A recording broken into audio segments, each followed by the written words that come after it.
You have been watching perhaps one of the most disgraceful performances by an American president. It was the press conference that shocked the world.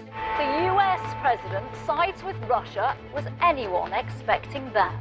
Trump's meeting with Putin in Helsinki back in 2018 sparked widespread outrage. It's a stunning and disappointing revelation here today. And I thought that there was nothing that Donald Trump could say that would shock me, but I was wrong. Thanks to one question in particular. It was asked by Jonathan Lemire, then a White House reporter for the Associated Press, and it related to claims of Russian election interference. Just now, President Putin denied having anything to do with the election interference in 2016. Every U.S. intelligence agency has concluded that Russia did. My first question for you, sir, is who do you believe? My second question is, would you now, with the whole world watching, tell President Putin, would you denounce what happened in 2016, and would you warn him to never do it again? People came to me, Dan Coates came to me, and some others. They said they think it's Russia. I have President Putin. He just said it's not Russia. I will say this. I don't see any reason why it would be. So I have great confidence in my intelligence people, but I will tell you that President Putin was extremely strong and powerful in his denial today.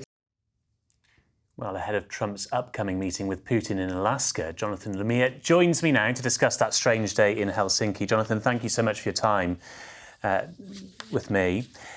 Firstly, what was it like to be in the room as that press conference unfolded?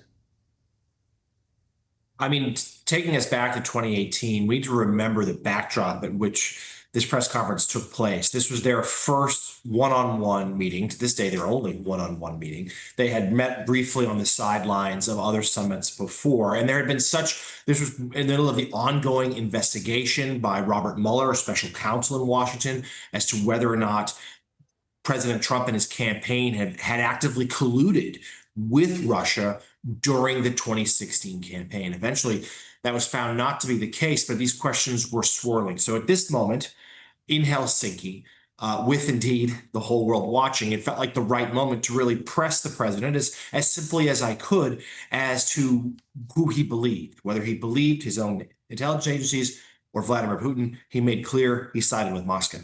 And did you expect to get that response from President Trump? Russia had always been a sore spot for him. When he had been asked previously back in the States, he would sometimes react angrily, but he hadn't been as explicit in that. I assumed that he had been talking with advisors, that he would be coached to side with the U.S. or at least to sort of obfuscate and try to be vague. He has a way of sort of talking around questions without really giving a clear answer. So yes, I was taken aback by just how direct he was. And it's remarkable at the time, there's some photographs taken in the summit site in Helsinki. You could see some of his senior staff, his then Chief of Staff, John Kelly, his then Secretary of State, Mike Pompeo, and others react with visible dismay to what President Trump said. And then almost instantly, even some of his most loyal supporters in the Republican Party went on to condemn his comments.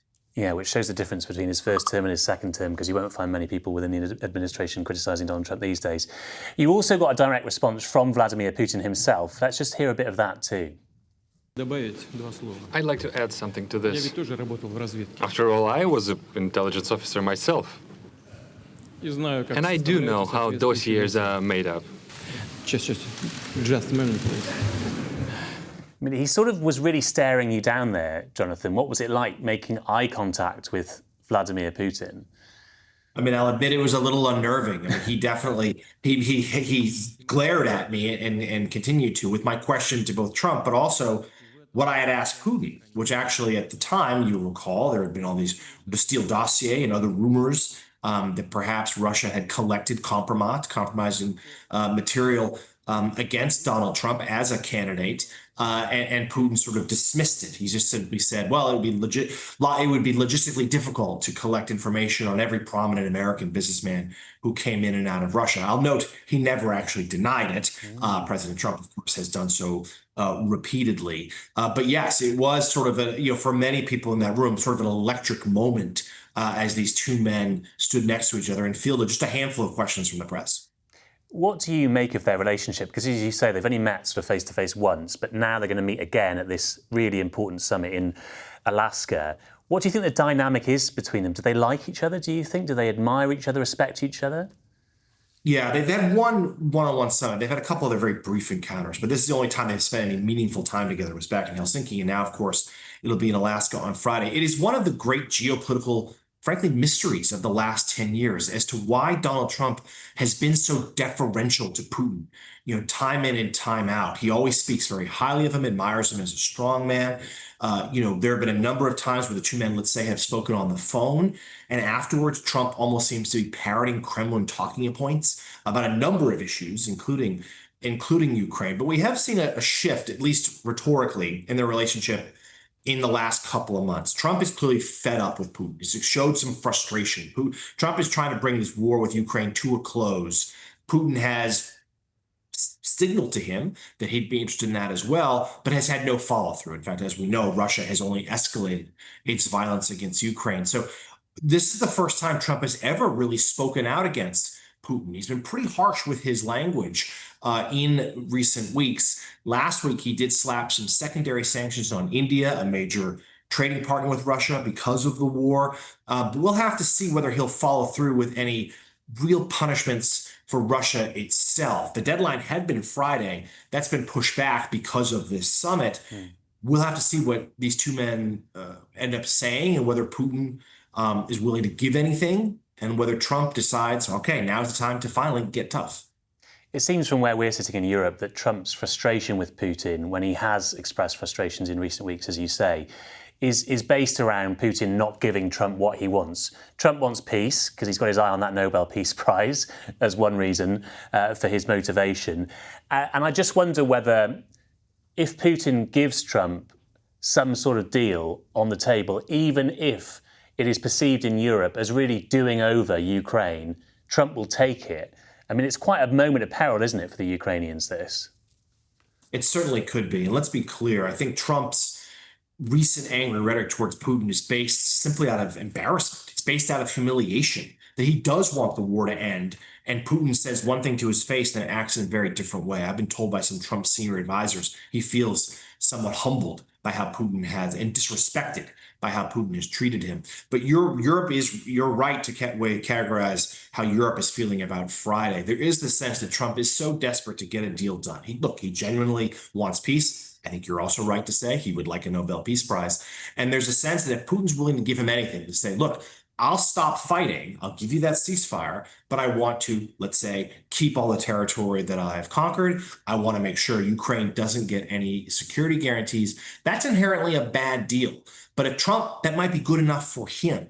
And he might then take that to Zelenskyy and say, look, here's your deal. And at that point, and this is what a number of people are worried back here in Washington, at that point, if Zelenskyy rejects the deal, which one would assume that he would, suddenly Zelenskyy might draw Trump's wrath again. That Trump will view Zelenskyy and Ukraine as the obstacle to peace rather than Russia. We all recall what happened when Trump and Zelenskyy met in the Oval Office back in February. It was an angry meeting that led to a brief suspension of U.S. support to Ukraine. Their fear is something like that could happen again, that Putin is actually laying some sort of trap.